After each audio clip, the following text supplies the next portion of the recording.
Welcome to Marney's Minutes, where I share my advice, lessons learned, and best practices on various topics. On today's personal branding discussion, we will talk about aligning your career goals with your personal brand. First, I'd sit down and I'd list out the short and long-term goals and decide if they've changed since you did this exercise the last time. Then you want to look at the audience that you need to be influencing to accomplish career goals and the level of influence that you currently have in your career. Based on this, you'll decide to do one of three things. You either strengthen your current brand, you do a slight adjustment if your career goals have changed a bit, or if your career goals have drastically changed or a big life event has happened and you need to, you'll do a rebrand. Don't be afraid of a rebrand. In fact, it's very normal as your career goes and as things happen in life for this to occur, even if you're a clinician. I know some very successful surgeons out there who have rebranded about 15 to 18 years into their career, and it's done very well for them.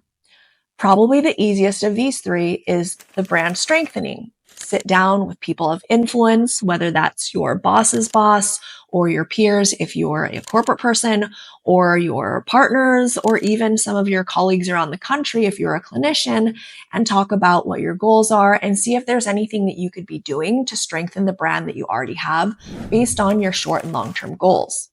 Now, if you need to do a brand adjustment, it's a little bit more tricky. You want to first list out the people who understand you, really understand why you're making an adjustment, and maybe they themselves have done something like this before. This is whether you're a physician or in the industry, and it can apply to both. Once again, enlist them in the cause. Say, is there anything I need to do to adjust some hard skills, some soft skills? Do I need to be doing less of something, more of another thing? And take a reflection of what will be achieved if you make these slight adjustments and what you're willing to do. That's probably one of the key components, especially if you're a clinician, based on the politics of your department or your practice, on how much you're willing to change to adjust that brand to accomplish those career goals.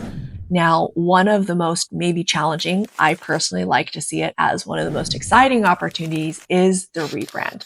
Look at some of the most successful companies out there that have been around for decades, and probably about every 8 to 10 years, they themselves do a rebrand. Their core offerings are the same. What the company stands for, by and large, is the same.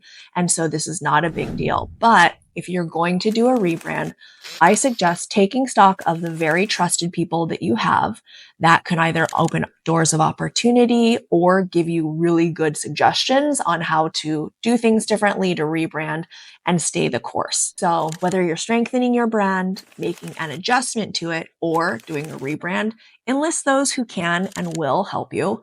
Make sure that you're picking trusted advisors along the way. And it's okay if you need to reach out to your marketing department or to a specialist and sit down and think about ways to accomplish this. What are your tips on career branding? I would love to hear from some of you out there on if you've done any brand adjustments lately or how a rebrand went for you. Thanks for watching Marney's Minutes.